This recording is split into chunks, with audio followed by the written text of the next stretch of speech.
18 वर्ष पुग्नुभयो, काम गर्नको लागि जोस जाँगर छ, हिम्मत छ होइन, साहस छ, आँट छ, तर अनुभव छैन। अनुभव नभएर जहाँ गए पनि अनुभव के छ भनेर सोध्छन्, अनुभव नभएको कारणले जागिर पाउनु भएको छैन भने यो समस्याबाट तपाईँ बसिरहनु भएको छ भने त्यसको टेन्सन नलिनु होला। हामीसँग जागिर छ, तपाईँ अनुभव फिटिकै पर्दैन, अब योग्यता पनि खासै धेरै पर्दैन। तपाईँ 10, 12, 15 कति पढ्नु भएको छ होइन, पढ्नेको पुरुषले पनि काम गर्न मिलेछ।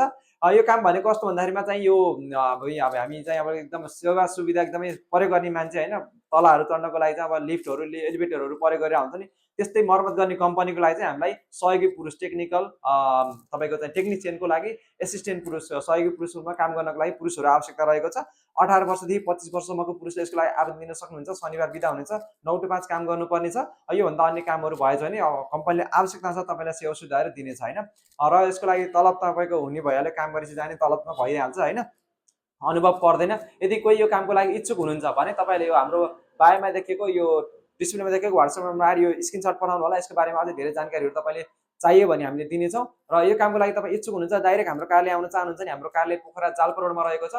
पोखरा सभागृह तलबाट आउँदा देब्रे साइड स्ट्यान्ड नम्बर 11 भित्र आउन सक्नुहुन्छ भने पोखरा सिर्जना चोक तलबाट आउँदा चाहिँ सब्जी मन्डी माथि आउनु होला। सिधै माथि तलबाट आउँदा चाहिँ दाहिने साइड स्ट्यान्ड नम्बर 16 बाटै आउनु मिल्छ। म्यापबाट पनि आउनु मिल्नेछ। यो बाहेक अन्य जागिरहरू बुझ्न चाहनुहुन्छ, हामीसँग के छ भन्ने कुरा चाहना छ भने चाहिँ तपाईँले हाम्रो वेबसाइट pokharajob.com.np जुन डिस्प्लेमा देखिरहनु भएको छ होला, त्यहाँ गएर पनि सर्च गर्न सक्नुहुन्छ। त्यहाँदेखिको जागिरहरूको बारेमा अझै धेरै जानकारी लिन मन छ भने तपाईँहरूले यही हाम्रो WhatsApp नम्बरमा आएर स्क्रिनसट पठाउन सक्नुहुन्छ। र यस्तै कामको लागि तपाईँहरूले हाम्रो आइडीलाई फलो पनि गर्न सक्नुहुन्छ। धन्यवाद।